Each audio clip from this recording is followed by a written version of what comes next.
Hey everyone, I'm Haley. This is Bitter Kitten Crafts, and this is a channel where we talk about knitting and crocheting and yarn and all sorts of other crafty stuff. And I am coming to you today with my first podcast of the year. I've posted a couple other videos on my channel so far this year, mostly because I didn't post on my YouTube channel for an entire year, so they were kind of like catch-up videos. But this is going to be my first podcast where we talk about FOs and WIPs and future plans, and I'm really excited to show you guys that I have 3 FOs. Normally, there are some months where I don't have any, so I have like a lot right now.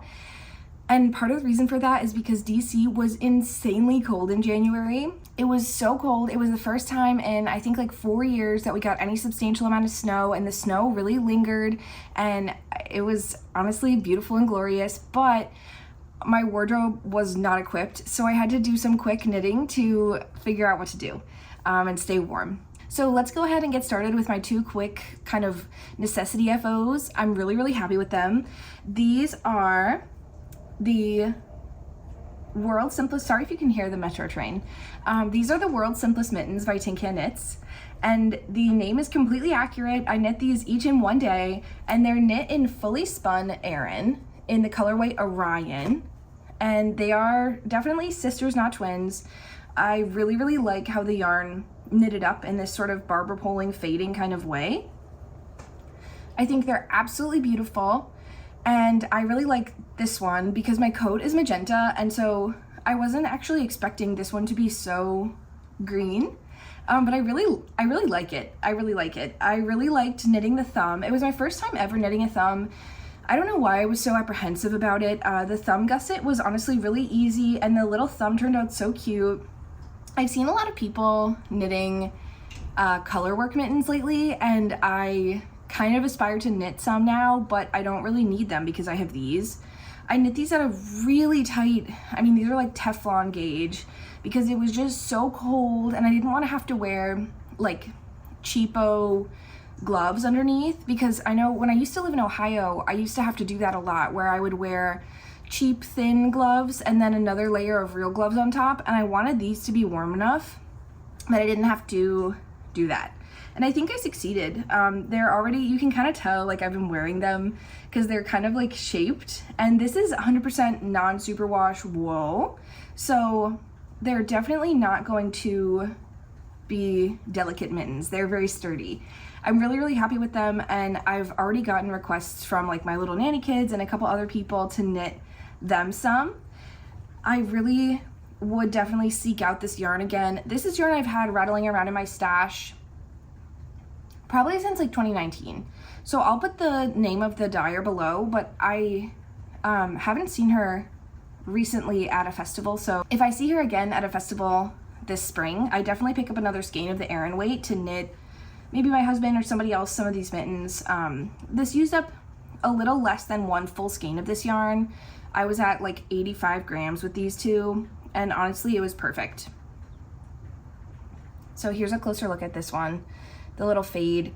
The cuff is my favorite part of this one. It's so pretty. So I also knit a hat because it was so cold, like I said, and this is Jason's Cashmere hat by Melissa Thompson of Sweet Fiber. It's knit in Hedgehog Fibres Tweedy in the colorway Natural, and it is just honestly gorgeous. I love this yarn. I got this yarn. If you watched one of my earlier videos, I mentioned this already. I spent the summer in Cape Cod this year with my in-laws, and they live in a tiny little town, and there's a swap shop at their dump. And so I was able to, it's like sort of buy one get, or take one, leave one. So I was able to bring some discarded items from their house and shop at the swap shop, and I was able to find this skein of Hedgehog Fibres Tweedy, and somebody had knit like a little swatch with it, and I guess they just didn't like their gauge or whatever it was, and they just abandoned it at the swap shop. And I mean, to me and my budget, that's crazy. I would love to have more of this yarn to knit into a sweater, but it's honestly insanely out of my budget. I mean, obscenely out of my budget. So to have a skein of it sitting there at the swap shop for me was glorious. And look at all the little confetti colors. Like I mentioned, my winter coat is magenta, so I don't honestly wear a lot of neutral things, like basically at all. So this hat is a really happy medium for me between a neutral sort of boring color and a cute, colorful, happy little moment, I definitely would, like I said, if it was in my budget, I would definitely knit a whole sweater out of this yarn. I don't know. I know that there's several different types of Tweedy. There's like Hedgehog Fibres has Tweedy, and then Lebiana May has Tweedy, and I honestly couldn't tell you the difference. But I really enjoyed knitting with this particular skein. It was so squishy and plump. I didn't end up blocking this because I really liked the way that the cables were so squishy. And I was pretty confident based on my Ravelry perusing that if I blocked this, the cables and everything would sort of relax in a way that I honestly didn't want. So I did block these, which I think you can tell, like, based on how my little thumb has like shaped them, that they were blocked, but now they've also been dampened by the snow multiple times, these. So I think they're gonna be pretty structurally sound, but that's just sort of the way with mittens. They might just get wet and dry and eventually stay the same shape as my little hands. So I kind of like that. But for this, I just really didn't feel the need to block it. I don't always block hats because I feel like they grow too much sometimes, and then the whole point of like keeping it taut and tight to your head, it just doesn't have the same structural integrity. But this, yeah, this is a glorious project. My big FO for the month is a sweater. This is the Daily Pullover by Paula Pereira. I hope that you can see all of it. I hope that you can see the gorgeous colors in this yarn. This yarn is dyed by the YarnSmith, and they're local-ish to me. They're in somewhere on the East Coast, close enough to come to yarn festivals nearby. I think perhaps Virginia, because I got this yarn. This is the YarnSmith in their sock base, and the colorway is called Bonfire. It was their show colorway for the Shenandoah Valley Fiber Festival, which I went to in the fall, and I couldn't help it. I kind of have been trying to avoid buying sock yarn because I just have a lot of it in my stash and I've used it before, and I'm interested in exploring like new things. And I honestly couldn't help it when I saw this color. So this was 3 skeins of fingering weight yarn, and the pattern for the sweater is called the Daily Pullover by Paula Pereira for Purl Soho. And I knit it to pattern, like 60% to pattern, I would say. So the modifications that I made are pretty basic. Honestly, some people get like nitpicky about what a modification even means. And I would say I modified this pattern. I changed the ribbing from 1x1 to 2x2. And I changed the decreases. You can kind of see that I did a rapid decrease. I did some decreases along the sleeves, and then I also did a rapid decrease at the cuff. The biggest modification that I made was the neckline. So this is a V-neck sweater, and I typically don't love really high necks, whether it's a really shallow V-neck or a really high neck, like circular neck, scoop neck. I really prefer a boat neck or a deeper V, or like this one where it's a scoop neck but you can still see your collarbone. I feel like it's much more flattering on my body. So the choice that I made for this V-neck was to make it honestly like a little bit more scandalous, a little more of a evening sweater than like a professional sweater. I've seen some people wear this pattern with a turtleneck underneath, and that could literally never be me. I hate that kind of thing. It's just so tactilely frustrating. So the way that I modified the neckline is that instead of picking up 2 out of every 3 stitches, I picked up every single stitch. I also added, so there's a point in the pattern, it is a paid for pattern, so I'll sort of skate over the details, but there's a point in the pattern where it tells you to change your increase rate here along the front so that your V-neck meets in the center. And it's about at the point where you split for sleeves. It's about 10 rows past that. And so my modification that I made was to change the decrease rate along here so that the decrease rate was slower, so that I would have to decrease for a longer time to get the stitches to meet in the center. Meaning if I had to decrease 5 stitches, instead of decreasing 5 stitches over 5 rows, I decreased 5 stitches over 10 rows, so that the slope, those aren't the real numbers, but it's just so that the slope would be more deep and more gradual. Then when I was knitting the collar, I picked up yeah, instead of every 2 out of 3 stitches, which is I think what's recommended in the pattern, or like that's typically what's recommended for color like this, I picked up every single stitch. I picked up every single stitch along the provisional cast line, and then I also picked up every single stitch in the neckline. I modified the V-neck shaping as well. So I own a couple of Jessie May patterns, and I think you can, hopefully you can see that little V-neck design there. In the Bubble V crop by Jessie May, she uses this little decrease for her stitches, and I really like how it looks because it looks basically like each stitch is a different color, and I think it's really pretty. So I changed the decrease method to the method in the Bubble V crop. I also used one of Jessie May's patterns, the Cozy Classic Light, to determine how to do my quick increase at the bottom ribbing. I hope that you can see this and I'm not just waving this in the air. I changed the bottom ribbing to 2x2, and I also did a quick decrease where I decreased out 48 stitches, which is a lot.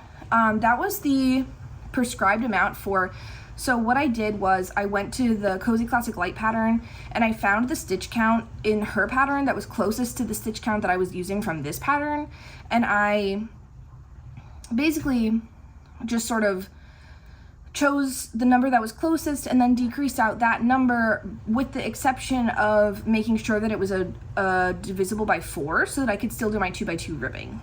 And then I did really long, like 2.5 inches of 2x2 ribbing on the bottom, and that way it hits perfectly at my waist. I might be too lazy to try this on, but I might. I don't think I will, but it hits perfectly at my waist, and then the ribbing hangs over like the hem of my jeans so that there's no skin showing, but it is clearly a cropped sweater. And that's the perfect amount of crop for me. I hope that wasn't like dry to give all that pattern information, but I really enjoy, I think I mentioned this in my last video too, I really like having patterns that are like a shell, and then you can sort of cherry pick what you actually like from the pattern and what you'll keep and what you won't keep and what you'll modify, and that way you end up with kind of like sewing. I know people do this too, where they pick one pair of pants that they enjoy and then they just swap out little details or the color, and they end up with sort of a capsule wardrobe of things that they can just pick and grab and wear together. And I'm hoping to sort of establish that with these types of patterns too. Let's go into my big crochet whip. So if you were watching my channel literally a year ago, you might remember that I was working on a huge granny square blanket that was honestly, like, I guess ugly is the best word to describe it. I'll put a photo. I did end up finishing that. It took me 2 entire years, and it was, each square was 50 grams of fingering weight yarn held double, and there were 64 squares in that project. So it was oodles of yarn, 3,200 grams of yarn, oodles of yarn, and I'm so glad it's done because, like I said, it's like frankly like hideous. And so I sort of changed my plan for my next blanket to make it not hideous and to make the color scheme much more cohesive. So right now I'm on square 98 out of 144, and in the month of January I was able to crochet 20. So these are like mostly, there's repeat colors kind of, where I've been using self-striping sock yarn held double. So these are all the same, and then I have some pinks like this, and I have some like this that was like a little watermelon self-striping thing. Here's another pink one, but I also have a couple that are just one-offs, like this one, or I guess there's 2 of this one, but it's really just a mishmash of colors. The only consistent factor is that I tried to have every color or every square have either pink, orange, or yellow. And I'm going for like a warm color palette. And then I also have yarn set aside, and I've begun sort of collecting yarn for a cool toned blanket. So mostly blues and aquas and greens. And if you're wondering why I have so much self-striping sock yarn, like I honestly couldn't tell you. A lot of this was, so I put out a sort of bulletin in my knitting group a year ago when I was working on my old blanket, and I was gifted a bunch of people's sock yarn scraps, which was so amazing. I was able to sort of parse out basically all the ones that were too beautiful to put into the ugly blanket. I saved, And then that's how I got like this watermelon one. It was intended to be a neutral blanket, and it's honestly like, it's just ugly. And so then when I was realizing how ugly it was, I sort of went through the rest of the yarns I had intended to use for granny squares in general and picked out all the ones I thought were beautiful, and I put those aside for a later project. So like I said, I was able to make 20 this month. I'm hoping, really hoping to finish this blanket by like about April. I started it in September, so if you're keeping track, that means that this blanket will have taken me less than a year, not counting stitching it together, whereas the other blanket took me 2 entire years, and ultimately they're both going to be king size blankets. So I'm not really sure how to feel about that information, other than the fact that I went just bananas crocheting this winter. In December, I crocheted a lot. I just really pretty much didn't focus on knitting any sweaters, and I focused just on crochet.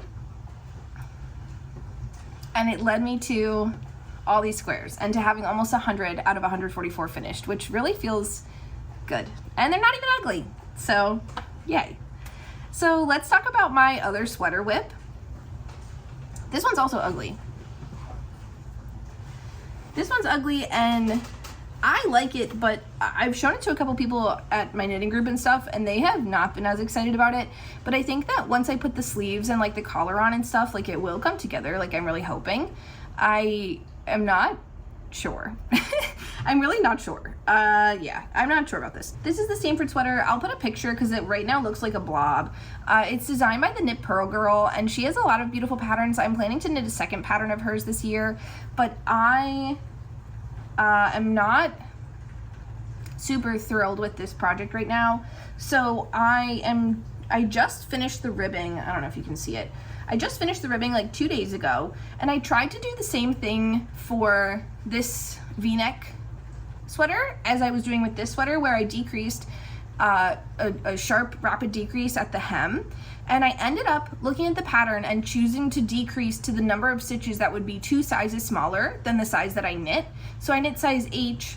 So then I used, I think it's called knittingdecreasecalculator.com. And I typed in like, I have this many stitches, I need to get to this many stitches, how can I equally decrease? And then I just decreased in the round right before I started the ribbing. So I thought that 2 sizes down would be enough. It was like about 22 stitches, which was about like 4 inches. And honestly, it was nowhere near enough. The hem, so my hope was that it would kind of sit on my hips and not slip down.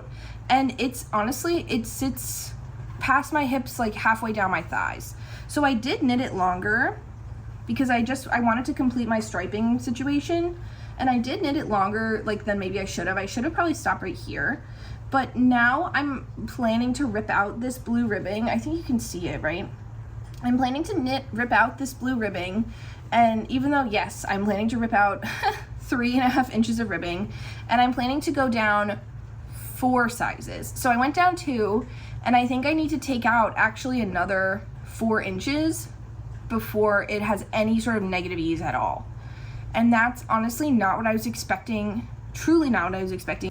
I was looking at the gauge of, 4 inches, and I was like, oh, that can't be too few. Like, there's absolutely no way that's too few stitches.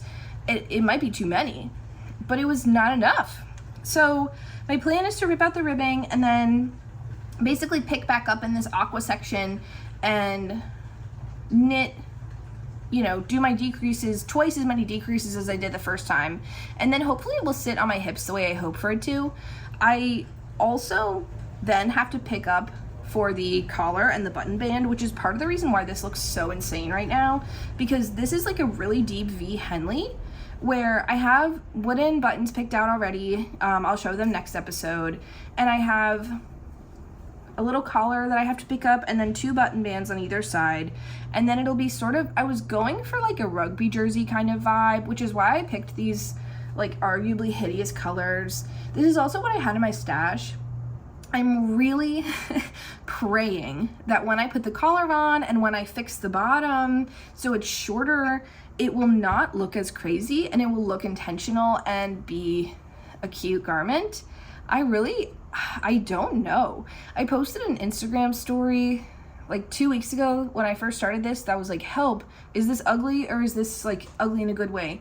And I got a lot of votes that it was ugly in a good way, but I'm still like honestly not convinced. So we'll have to see together.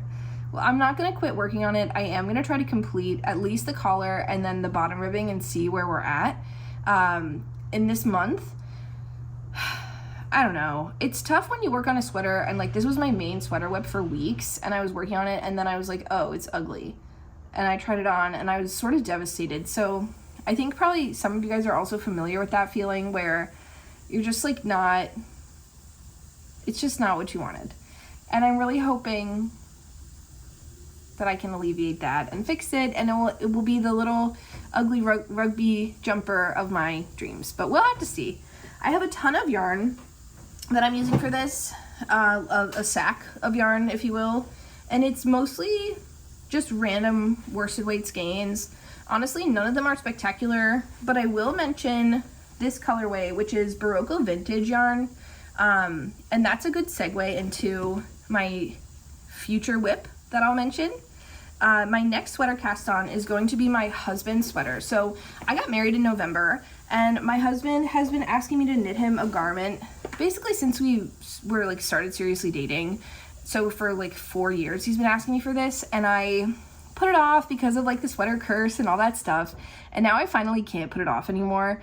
He's 6'2", he's like a bigger guy, so I'm pretty apprehensive because I've never knitted a garment for somebody that wasn't, I've knitted my mom a sweater and she's so skinny and tiny that it took half the time of knitting one of my sweaters to knit her a sweater. But I think it's gonna be a significant project to knit my husband a sweater. He also doesn't like pizzazz in his clothes, so it's a solid greenish blue color. There are so many sounds going on right now. So it's a solid greenish blue color, and I'm planning to knit him the flax. I think I'm just gonna cast on like whenever the yarn arrives and just see how much of a slog it really ends up being. It's a simple raglan pattern, so I'm really hoping that it will just be sort of like cut and dry and I can just knit it and be done. I don't know, we'll see. But I wanna have a couple fun background projects going. So if you watched my whip parade a couple weeks ago, you would have seen that I have 4 sleeves to knit on 3 different sweaters. And that's a lot of sleeves, so I'm trying to sort of handle that and knit my sleeves before I allow myself to start another sweater, another personal sweater. I'm really hoping to get my husband's sweater done, and I know that if I start another sweater for myself, I just like simply won't knit on his because that's just how it is. Because also the thought of knitting like a 2XL solid blue sweater is honestly so boring. So I know that if I start something in like a fun pizzazzy color for me, I simply won't knit on his sweater. So that's a factor. The other factor is knitting sleeves is boring. So if I start anything else, even his sweater, I will wait on those sleeves. That's just how it is. But I've picked 2 accessory projects that I think is reasonable to include in my little rotation. I don't want to get ahead of myself and have a billion whips because that's something I really struggle with, but I feel like my one big crochet whip and then my sleeves for my sweater and then his sweater and then an accessory, that's honestly a lot of whips as it is. So yeah, so I picked out a Valentine's Day gift and I think I'm gonna try to knit a couple of them. I'm a nanny and I want to mail one to my in-laws and I want to knit one obviously for my husband, so I'm gonna knit the little kindness monster. I'll put a picture right here of him. He's so stinking cute with his little hat and his little ears. And I have a couple of yarn choices. So actually, if you're interested in helping me decide what color, definitely comment below. If I put the picture right, you'll see that the color in the pattern is like a natural undyed color. So I have this yarn. This is a single ply fingering weight yarn from Magpie Fibres. I used to work for them, so I have like some random skeins of theirs rattling around in my stash. And this is one I've just been sitting on since like 2018 with no purpose. It's pretty, but it's also boring. So I think it'd be perfect for this little monster. I'm not sure. I'm hoping to knit, like I said, I guess 4 of them. So I also have this. This is from Yarn Hero, which is a locally dyed and It's a milled yarn, and it's like color fadey kind of. So I think it'd be cute to have, you can kind of see it's like purple and yellow and aqua fadey colors. So I'm not sure how this would knit up in such a tiny circumference as his like chubby little body, but I think it could be really cute to use this color fading yarn and have like each of his little limbs be a different color. He also comes with a hat. So if you saw the photo I put up, he does have a little hat, and I'm planning to just use like what the pattern suggested, like a solid red, unless I go with this, and then I'll knit him a solid purple hat out of just random scraps, just because I want it to match his little skin. So this is a pattern I'm insanely excited about. I really think it's so cute, and I want to, just reflecting on the state of like the United States as it is right now, everybody could use a little kindness monster, honestly. So I hope that it's something that I get to. I don't know if I'll be able to knit 4 in the month of February. I definitely won't be able to knit 4 by Valentine's Day, which is in like 2 weeks, but I definitely could knit 1. The other accessory project that I'm probably going to start is socks. So at one time I thought I was a sock girly, which is part of the reason I had all this self-striping sock yarn in my stash. It's also something that I've found that people gift a lot, like people who are destashing or whatever it is, they have self-striping sock yarn that's like commercial that they don't want. So I've acquired a lot of it. And then I realized I'm not a sock girly in any capacity at all. I enjoy knitting them. I've knit like probably like 10 pairs-ish, and I wear them a lot. But I just don't, I see like these people on YouTube and Instagram who knit like their goal is to knit 12 this year, 12 pairs or 12 socks or whatever it is. Like, oh my god, I could literally never do that. But I might knit 1 this year, and that is these. So this is Regia sock yarn, which is a pretty basic, a lot of people are familiar with this brand. It's honestly nothing crazy, but these colors are so good that when I was putting yarn aside for my blanket, I just couldn't bear to put these 2 little skeins into my blanket. They're just so fun and 90s and perfect, and I honestly think this was probably produced in the 90s, and it's not like a retro color, it's just genuinely from the 90s, because I haven't seen 50-gram skeins of Regia like this actually ever at the store or anything like that. Basically, I've only ever seen it in this little ball, and I have 2 of these. So I'm planning to knit socks that are Afterthought heel with these, because I want to use up as much of this yarn as I can, even if it means I have almost knee socks. I really just, I love like the magenta and blue and pink and red and yellow. It's so good.